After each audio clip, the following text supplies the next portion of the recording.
the houses are gone, everything's gone, and now my son is gone, says his father. Privately curse Hamas for fighting amongst them.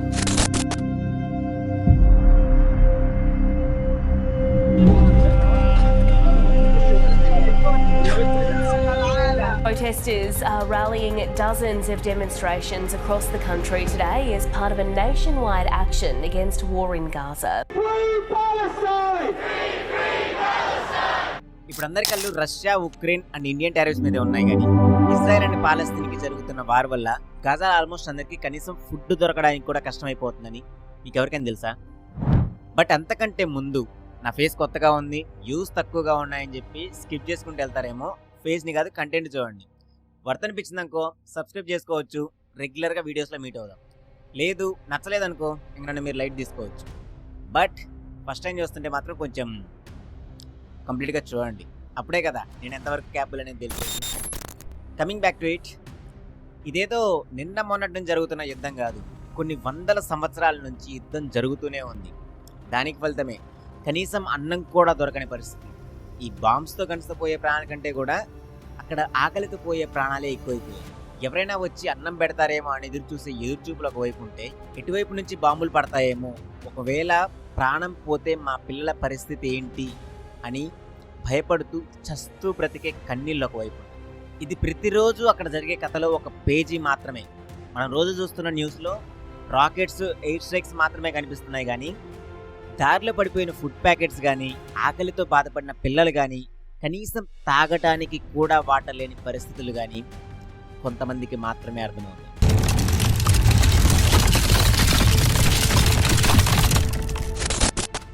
మరి ఆ బాధకి, భయానికి కారణం ఎవరు? అసలు ఇది ఎక్కడ మొదలైంది? దేనికోసం మొదలైంది?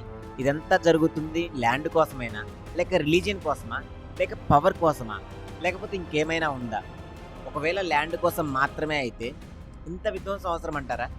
ఈ క్వశ్చన్స్ అన్నిటికీ కూడా ఈరోజు మీకు సమాధానం దొరకాలి అంటే నాతో పాటు మీరు కూడా 19th సెంచరీలోకి వచ్చేయాల్సిందే.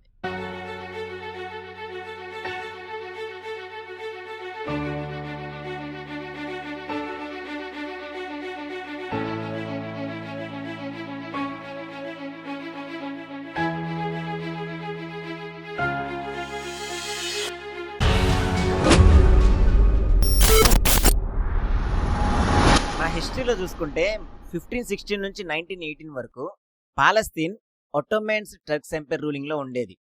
ఈ టైంలో ముస్లిమ్స్ అంటే అరబ్స్, క్రిస్టియన్స్ అండ్ జ్యూస్ వీళ్ళందరూ కూడా పీస్ఫుల్గా కలిసిమెలిసి ఉండేవాళ్ళు. పాపులేషన్లో మాత్రం ముస్లిమ్స్ మెజారిటీగా ఉండేవాళ్ళు. అంటే దేవర్ లైక్ అరౌండ్ 80% ముస్లిమ్స్ ఉండేవాళ్ళు, అదే అరబ్స్. 5 to 10% మాత్రం జ్యూస్ ఉండేవాళ్ళు. పెద్ద పెద్ద గొడవలు అయితే ఏముండేవి కాదు. Farming, trading and religious festivals అన్ని కూడా కామన్ గానే జరుపుకునేవాళ్ళు. జెరూసలేంలో హోలీ సైట్స్ అన్ని రిలీజియన్స్ కి యాక్సెస్ ఉండేది. కానీ 19th సెంచరీలో యూరోపియన్ నేషనలిజం రైజ్ అవ్వడం వల్ల జ్యూస్ యాంటీ సెమిటిజం ని ఫేస్ చేసేవాళ్ళు. ఈ రష్యా, ఫ్రాన్స్ ఇలాంటి కంట్రీస్ లో యాంటీ సెమిటిజం అంటే జ్యూస్ ని ద్వేషించేవాళ్ళు. ఈ యాంటీ జ్యూయిష్ రియోట్స్ వల్ల కొన్ని లక్షల మంది జ్యూస్ మైగ్రేట్ అయ్యారు.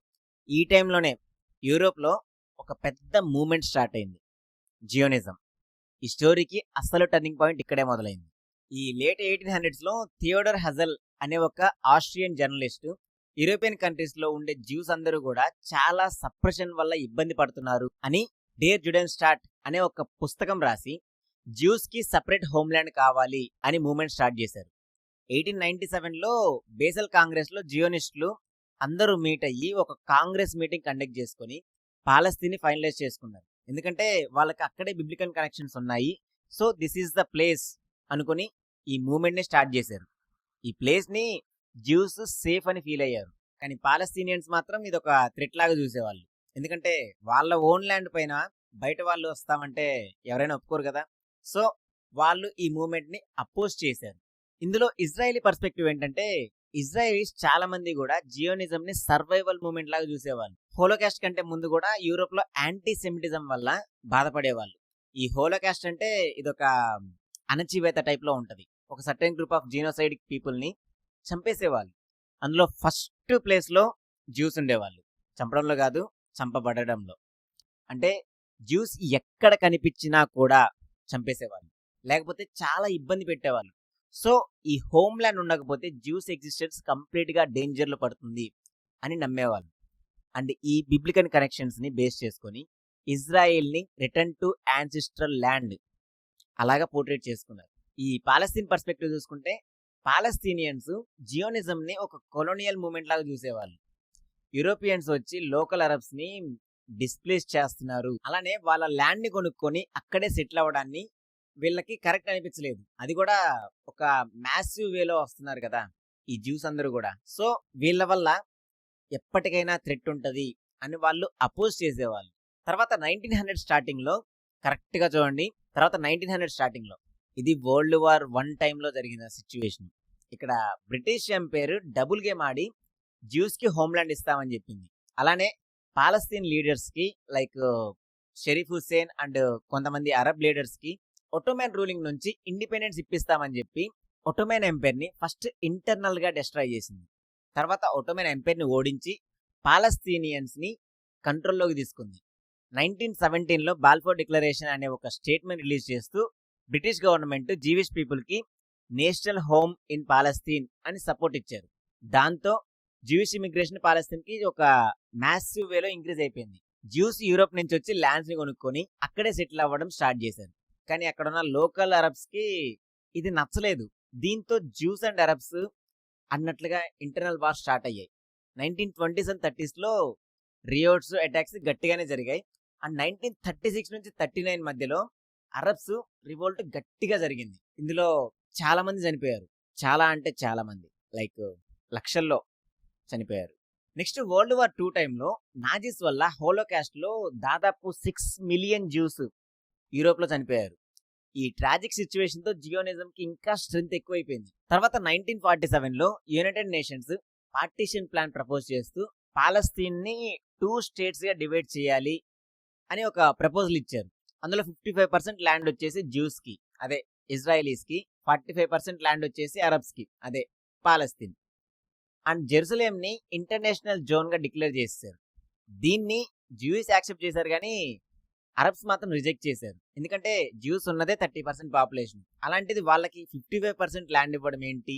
అండ్ వాళ్ళ మెజారిటీ ల్యాండ్స్ కూడా జ్యూస్కి ఇచ్చిన ల్యాండ్లో ఉండడం వల్ల చాలా ఇబ్బంది అనిపించింది. తర్వాత 1948 మే 14న ఇజ్రాయలీస్ ఇండిపెండెన్స్ డిక్లేర్ చేసుకుంది వాళ్ళ సొంతంగా వాళ్ళే. వెంటనే neighbour Arab countries like Egypt, Jordan, Syria, Iraq, లెబనాను, ఇలా ఈ అరబ్ కంట్రీస్ అన్నీ కూడా ఈ ఇజ్రాయెల్ మీద అటాక్ చేశారు. ఇది ఫస్ట్ అరబ్ ఇజ్రాయలీ వార్. ఇందులో కూడా ఇజ్రాయెల్సే గెలిచి ఇంకొంచెం ఎక్స్ట్రా ల్యాండ్ని కూడా లాగేసుకుంది. దాంతో 55% ఉన్న ల్యాండ్ కాస్త 78% అయింది. ఈ వార్లో 7 లక్షల మంది పాలస్తీనియన్స్, అదే అరబ్స్, వాళ్ళ ఇళ్ళని వదిలేసి రిఫ్యూజీస్ అయ్యారు. దీన్ని నాగ్బా అని పాలస్తీనియన్స్ పిలుస్తారు, వార్ ఆఫ్ ఇండిపెండెన్స్ అని చెప్పి ఇజ్రాయెల్ పిలుస్తారు. కానీ ఇక్కడ మిరాకిల్ ఏంటంటే ఇంకా అసలు కరెక్ట్గా కూడా ఫామ్ అవ్వని ఒక ఇజ్రాయెల్ అంత తక్కువ పాపులేషన్ అండ్ ఆర్మీతో ఇంతమంది అరబ్ కంట్రీస్ని ఎలా ఓడించారు అనేది అసలు అర్థం కాని విషయం. తర్వాత గాజా స్ట్రిప్ ఈజిప్ట్ కంట్రోల్లోకి వచ్చింది, వెస్ట్ బ్యాంక్ మాత్రం జోర్డాన్ కంట్రోల్లోకి వచ్చేసింది. తర్వాత 1950s and 60sలో కూడా అంత ప్రశాంతంగా అయితే ఏం లేదు, ఉన్నారంటే ఉన్నారంతే. బట్ ఎప్పుడు ఏం జరుగుతుంది అని ఆలోచిస్తూనే ఆ ఆలోచనలతోనే బ్రతికేశారు. 1967లో 6 days వార్ జరిగింది. ఇజ్రాయెల్ ప్రియంప్టివ్ స్ట్రైక్తో ఈజిప్ట్, జోర్డాన్, సిరియాని ఓడించేసింది. Gaza, West Bank, Sinai, Golan హైట్స్ని ఆక్యుపై చేసింది. ఈ ఆక్యుపేషన్తో కాన్ఫ్లిక్ట్ ఇంకొంచెం పెద్దదైపోయింది. పాలస్తీనియన్స్ వాళ్ళ రైట్స్ కోసం ఫైట్ చేయడం స్టార్ట్ చేశారు.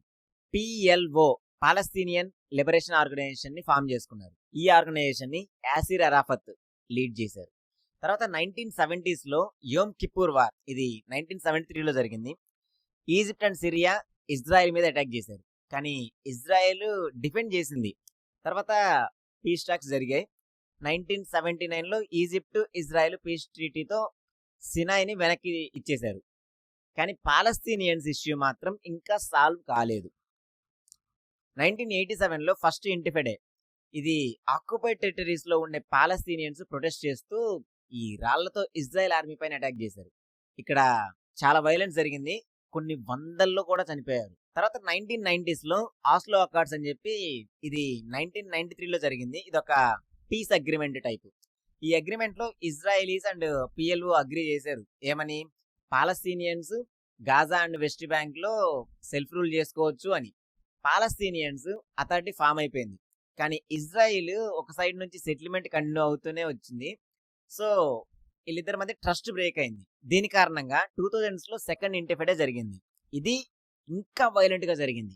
సూసైడల్ బాంబింగ్స్, ఎయిర్ స్ట్రైక్స్ ఇలా గట్టిగా జరిగింది. తర్వాత 2005లో ఇజ్రాయిల్ గాజాని తీసేసుకుంది. కానీ 2007లో హమాస్, ఇది ఇస్లామిక్ మిలిటెంట్ గ్రూపు, గాజాని కంట్రోల్ తీసేసుకుంది. ఈ హమాస్ ఇజ్రాయిల్ మీద రాకెట్ అటాక్స్ చేయడం స్టార్ట్ చేసింది. ఈ ఇజ్రాయిల్ గాజా పైన ఒక బ్లాకెడ్ ఇంపోజ్ చేసింది. అంటే ఇక్కడ ఉన్న గూడ్స్ కానీ అలానే అక్కడ ఉన్న పీపుల్ మూవ్మెంట్స్ కూడా అన్ని రెస్ట్రిక్ట్ చేసుకుంటూ వచ్చింది. ఈ బ్లాకెడ్ వల్ల గాజాలో ఎకానమీ కంప్లీట్ గా కొలాప్స్ అయిపోయింది. అన్ఎంప్లాయ్మెంట్ ఎక్కువైపోయింది. పావర్టీ కూడా చాలా వరకు పెరిగిపోయింది. తర్వాత 2010s నుంచి మల్టిపుల్ వార్స్ జరిగాయి. 2008 to 9 వచ్చేసి ఆపరేషన్ క్యాస్ట్ లీడ్, 2012లో ఆపరేషన్ పిల్లర్ ఆఫ్ డిఫెన్స్, 2014లో ప్రొటెక్టివ్ ఎడ్జ్. ఇందులో గాజా నుంచి రాకెట్స్, ఇజ్రాయెల్ నుంచి ఎయిర్ స్ట్రైక్స్ అటు ఇటుగా కొంచెం గట్టిగానే జరిగింది. దీనివల్ల చాలా మంది సివిలియన్స్ చనిపోయారు. ఎస్పెషల్గా గాజాలో 2021లో ఇంకో ఎస్కలేషన్ జరిగింది. ఇప్పుడు 2023 అక్టోబర్ 7న హమాస్ మళ్ళీ ఇజ్రాయెల్ మీద అటాక్ చేసింది.